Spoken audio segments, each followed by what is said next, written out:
I'd like you to please direct your attention to the far side of the room, opposite me. Thank you very much, and I hand the mic over to Ronnie Appleby, who will be leading this part of the evening. Ladies and gentlemen, my dear friends, we're going to spend a few minutes on questions and answers devoted to the theme of this evening. Theme of this evening, and what I regard as one of the essential missions of Aish Toronto, Aish Torah, taking Jewish tradition, Jewish meaning in life, Jewish values, putting them together with professional excellence and community involvement for the benefit not just of the Jewish people, but for all mankind. That's what we're trying to do, and I say with great success. So the people that we're honoring tonight, the lawyers are, as Michael said before, these are outstanding lawyers. I don't want to embarrass anybody, but they're the best of the best. And each of these lawyers have been excellent for many years, starting with Don, of course, who looks like my contemporary, but he's been an outstanding lawyer for probably over 60 years.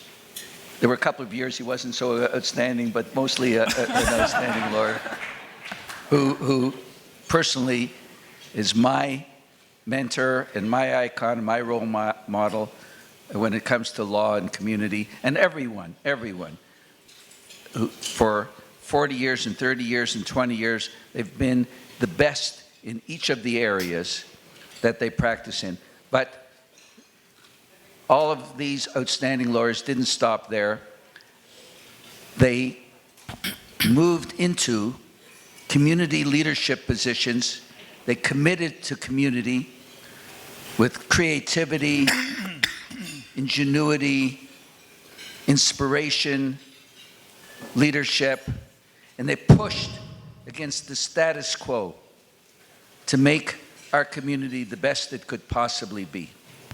So I have a few questions that I would like to pose to the group, and to try to understand what motivates excellence in our profession and in our community. So, ladies and gentlemen, with your permission, Aaron, mentor, role model, inspiration. Have you had one in your life or career? And what was the key lesson they imparted? And by the way, the question is directed to Aaron. Anybody else has any comments? Very briefly, we only have so much time. You're certainly welcome to participate. Right, well, thank you, Ronnie. If I'm limited to one inspiration, it would be my wife. 24 years. I have everything in the last 24 years I owe to her. It's true. You know, besides that, it's a bit of a tough question because you know, I've had a few people really impacted me. You know, thinking back to university, for example. You know, in terms of getting involved in public service, there were a couple of guys, Yoram Mazzoni and Dan Polisar, who later founded the Shalem Center, Shalem Institute in Israel. They moved to Israel, and they really taught me about the centrality of Israel in our lives. Also in undergrad, there were Mark and Chantal Belsberg used to host me fairly regularly when I was living as a student alone. University. They taught me a lot about Hachnasas Orchim, welcoming guests, and the importance of that value.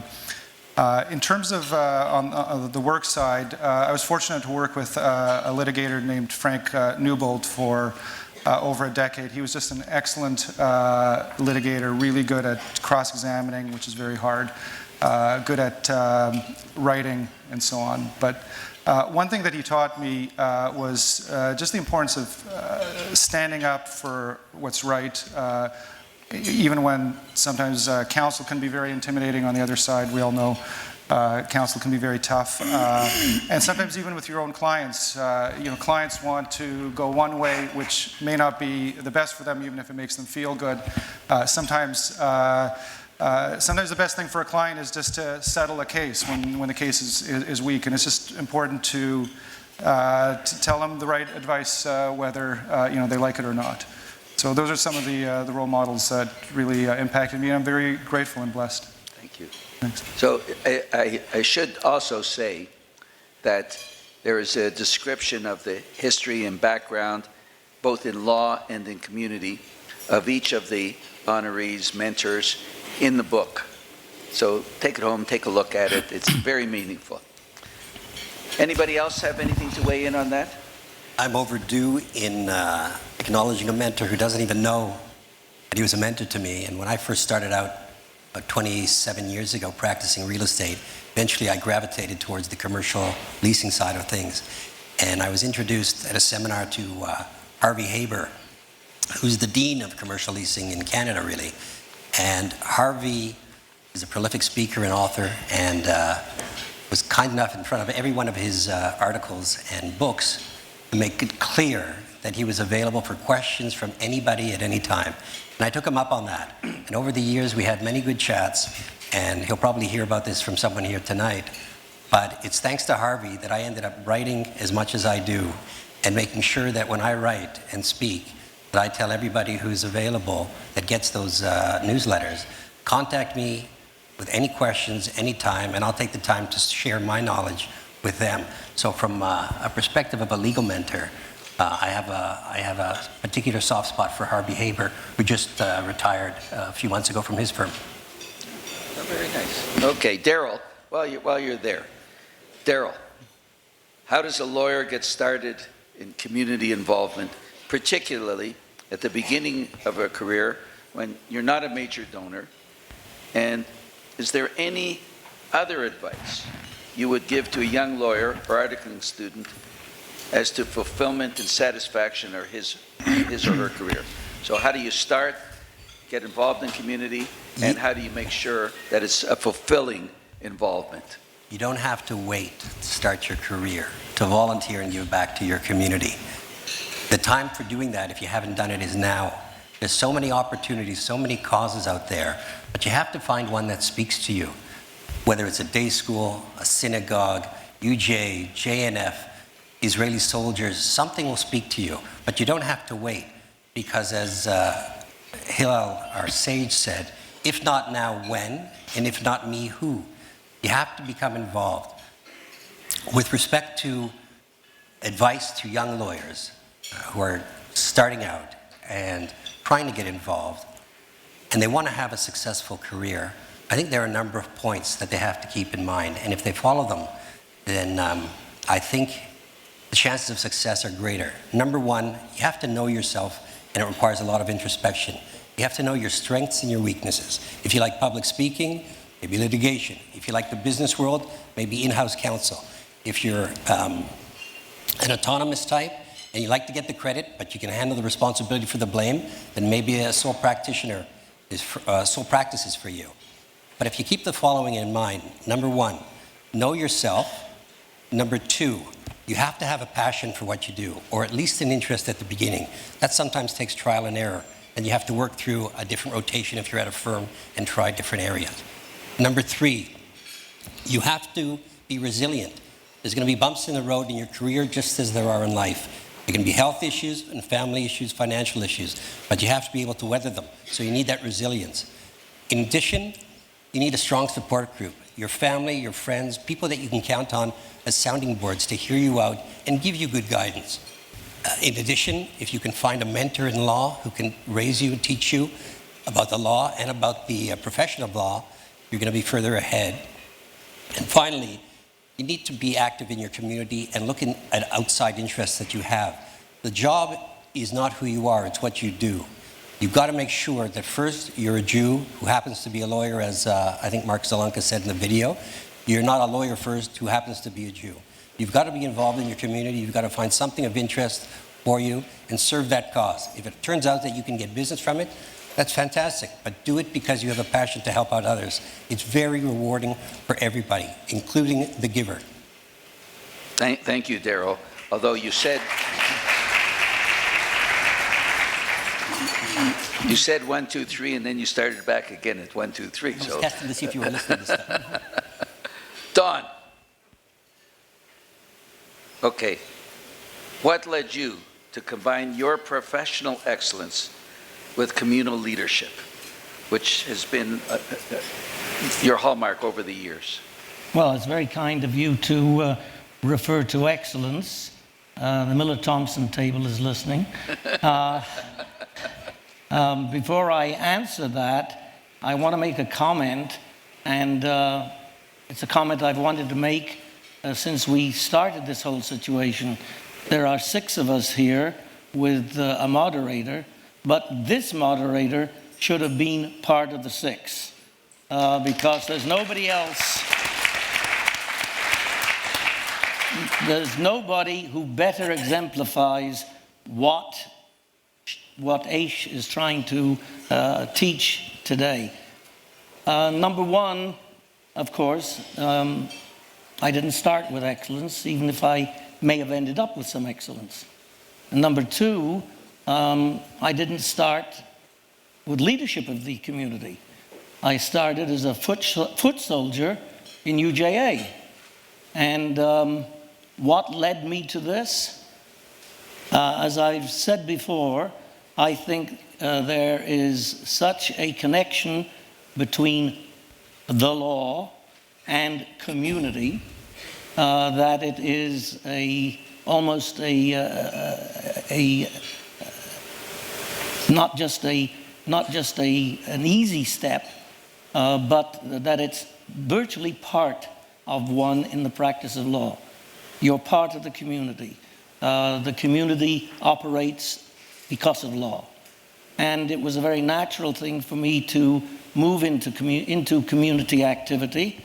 I had, as a fairly young person in the British Army, while I was in the Army, I was the assistant editor of Young Israel, which was the monthly magazine of the Federation of Zionist Youth in Britain. For me, it was a very natural move to become involved in the community.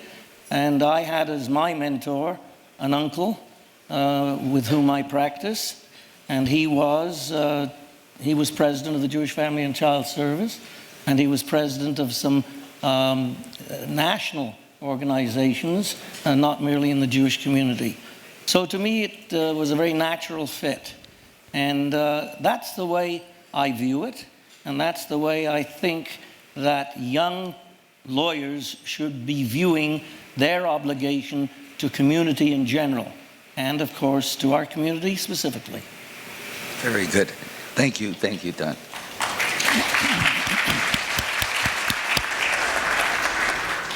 Burl, in what way has your Jewish identity and knowledge impacted the way you conduct your practice and how you have been involved with our community? Well, I think it starts actually with my mentors. And my first mentor was my father, Joseph Nadler, who was a learned Jew and a very engaged Jew in the community, and he saw the world as seamless. So he could be involved in politics, in local municipal politics. He could be involved in every Jewish organization of any kind in Montreal, where I grew up, and yet be an observant and learned Jew. And so it was a holistic approach. And the second thing I learned from him, and in fact it is second nature to all of us, I think, in our family, was that Jewish identity was about norms and values and principles. It wasn't about ethnicity per se. It was about these Torah values that my father also universalized, as did my other mentor, Erwin Cutler, who was my professor, which I knew before that. they both taught me that Jewish values were universal values and the basis for, in Erwin's case, human rights values. So I didn't exactly follow Erwin's career path, but in my practice of law, Jewish values, Jewish norms mean a lot to me. And those are norms of fairness, fair dealing, honesty, integrity. And that all comes from our Jewish background. And the one thing that actually stands out for me is the concept that we have called lifnim mishurat hadin. Literally means within the line of the law, but it means going beyond what the law requires. Now, obviously, in my practice, I don't tell clients to go beyond what the law recovers. But I do use that concept, at least implicitly, when I'm advising clients on dispute resolutions or negotiations. Because I think most of us in our experience see that to get the deal done or to resolve a dispute in a consensual way, you have to give more than you want to give. You have to go beyond what you're legally required to do. So in the negotiating context, that principle is a principle that informs the way I advise clients. In terms of the community, I say I bring that substantive notion of Jewish identity to everything I do. I don't see the Jewish people just as an ethnic group. We are the legatees of a rich heritage in Torah and all the literature we have. And I try as hard as I can in anything I do in the community to bring that to bear in my activities.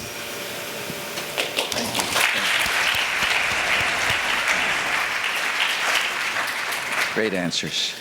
Elena, have you found that your communal involvement has assisted in developing your professional career? And has your professional excellence led to invitations to take on communal leadership roles? Do they work together?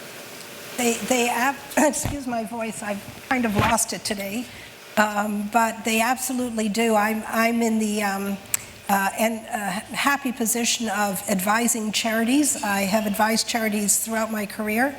I started working with hospitals and hospital foundations, and then the Jewish community discovered me, and I started working for a lot of Jewish charities, both in Canada and in Israel, and it has given me a tremendous amount of pleasure, not only to help them professionally to do charitable work in a tax-efficient manner here in Canada and still being able to carry out activities in Israel, but also got me involved in community from that perspective. And I started being invited to give talks and work into the education of charities, with charities. And the other part of my practice, which is estate planning and advising high net worth individuals on how to give in a tax effective manner, which means they can give more to charity, has been very rewarding. And so it's a give on both sides. As far as my professional work goes, I also want to acknowledge a mentor. I was telling Donald Carr that his late partner, Wolf Goodman, was a tremendous mentor for me. He said he didn't know that. But when I started writing my early papers, I went to Wolf and I asked him to review my papers and give commentary. And he was telling me about the background of a lot of the cases I was referring to, because he had litigated many of them. And but he wouldn't let me write anything about the backstories. That was the deal. He could tell me the stories, and they were great stories, but I couldn't write about them. But again, it was a give situation, because as I wrote, it was a way of learning for me, and also my presentations and my papers caused people, mostly in the Jewish community, to come and retain me, because they could see that I knew what I was talking about, I think, in some things. The other thing I will say about my Jewish clients, my Jewish charity clients, is they really push me to the edge. They never want to hear the word no. They always say, Elena, we want to get there, tell us how to get there. And it's been very inspiring for me. And you should be very proud of your Jewish charities. They really are very creative and really push the envelope, and a lot of them wouldn't be where they are today if they hadn't pushed that envelope. So I give Jewish Charities a lot of credit for that, and I'm glad I'm a part of that community. Thank you.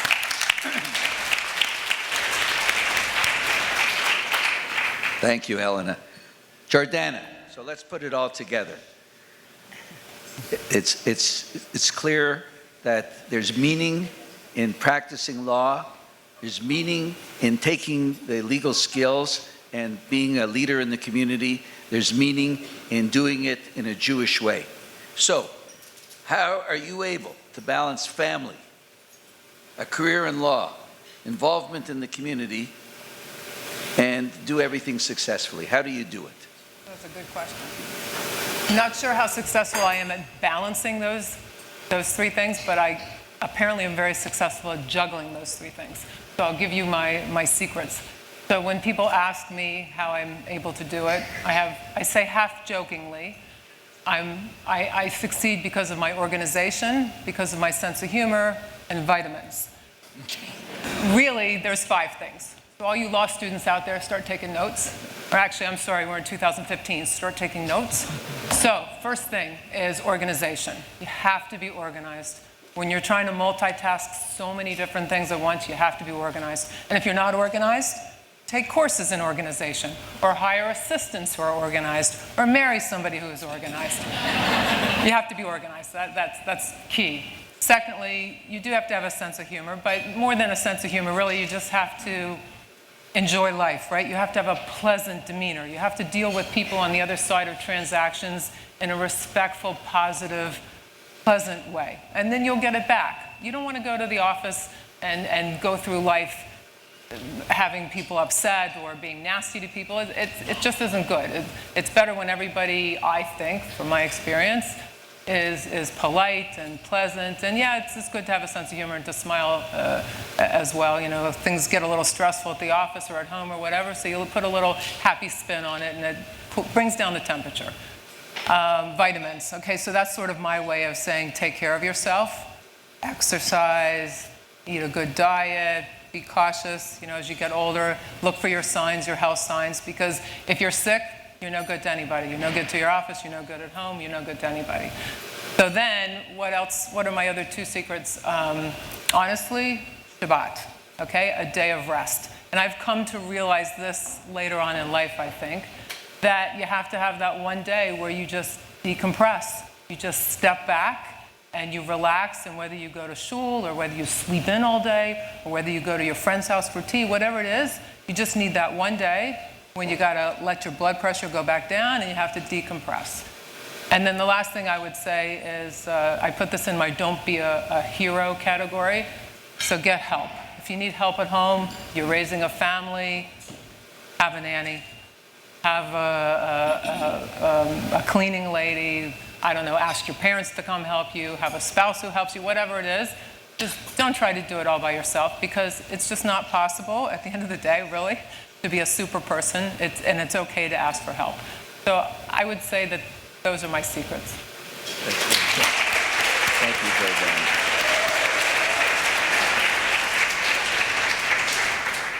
much. So ladies and gentlemen, there is a plaque that we would like to present to each of you. Before we do that, I just want to say, Aish, Michael, your team, keep up the good work. This panel demonstrates that it is not only possible, but you must keep encouraging lawyers to be involved as leaders in the community and take their skills, be successful, that it can lead to happiness and fulfillment, and that we do it all with Jewish values and Jewish meaning. That's what this is all about. Thank you. So, Aaron, this is for you. Yeah, we'll take a nice picture. Why don't we just take a nice picture with everybody? Yeah. Okay. This is for Donald Carr. Donald. Oh my God, isn't that beautiful? Very nice. Oh my. Isn't They're that all- gorgeous? Back. Okay. Bill, can you get the Wow. picture? We can Thanks. Helena, Isn't that lovely? I have a footnote story too. Do you? Yeah, we'll take a nice group picture. Yeah, Jordana. Sure.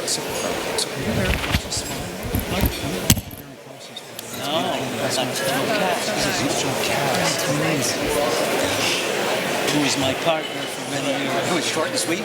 Many years. Are we going to show this? What if we put them Yeah. down at our feet? Or? We shouldn't.